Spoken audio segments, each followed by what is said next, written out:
Hello everyone, welcome to Glitch Sip. And in this video, I am going to show you how we are going to be able to make faster clicks in Roblox.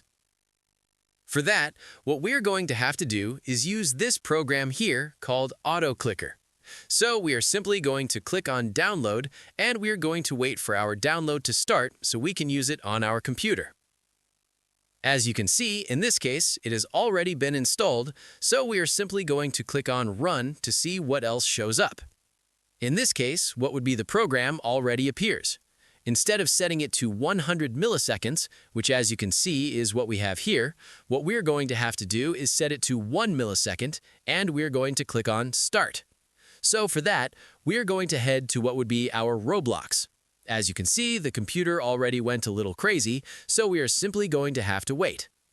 And we go to what would be Roblox, and here, as you can see, this makes us have an exaggerated amount of clicks within what is our device. So simply, as you can observe, this is what we are going to be able to do so that our mouse clicks in a fairly fast and simple way. It's something quite easy that we can do.